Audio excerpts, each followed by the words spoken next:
கோதுமை மாவு தோசை. இதில் 4 கப்பு இதில் போட்டிருக்கு. தேவையான அளவு உப்பு.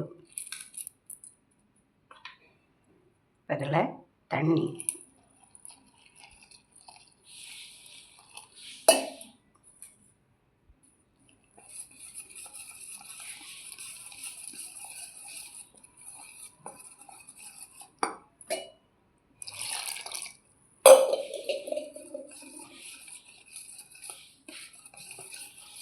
நல்லா தண்ணி சேர்த்து கரைச்சிட்டு மாவை நல்லா கரைச்சாச்சு. இந்த டம்ளரில் ஒரு 5 டம்ளர் தண்ணி ஊற்றிருக்கு.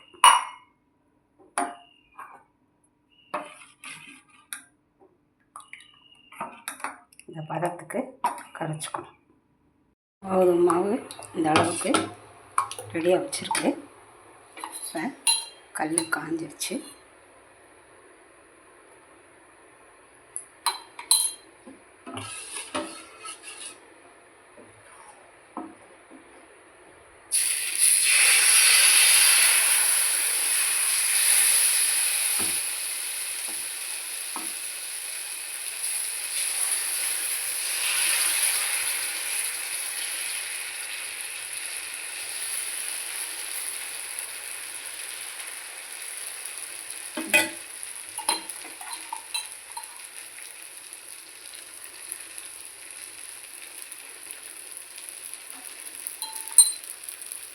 கொஞ்சம் வெந்த பிறகு இதை திருப்பி போட்டுடலாம். இங்கே ஒரு கல் வச்சு அதை விட திருப்பி போட்டாச்சு. இந்த மாதிரி மொறுன்னு நல்லா கோதுமை தோசை வெந்த பிறகு அடுப்பு மாற்றிடலாம். இந்த மாதிரி 2 கல் ஊற்றும்போது ஒரு 4 பேர் சாப்பிட்றாங்கன்னா நம்ம சீக்கிரமாக சர்வ் பண்ணுறதுக்கும் வசதியாக இருக்கும்.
இந்த மாதிரி மாறி மாறி வேக வச்சு தட்டில் எடுத்து வச்சுக்கலாம்.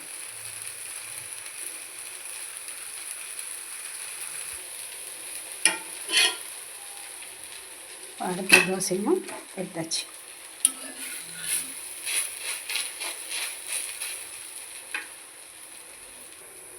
மாதிரி தோசை சாஃப்டாக இருக்கும். தொட்டு சாப்பிட்றதுக்கும் நல்ல ருசியாக இருக்கும். அதே மாதிரி நீங்களும் தோசை செஞ்சு சாப்பிடுங்க. சுவையும் மணமும் மொறுன்னு இருக்கிற இந்த கோதுமை தோசைக்கு கார சட்னி தொட்டு நீங்களும் சாப்பிடுங்க. என்ஜாய் பண்ணுங்கள். வாழ்க வளமுடன், வாழ்க நலமுடன். லைக் பண்ணுங்கள், ஷேர் பண்ணுங்கள், சப்ஸ்கிரைப் பண்ணுங்கள். நன்றி.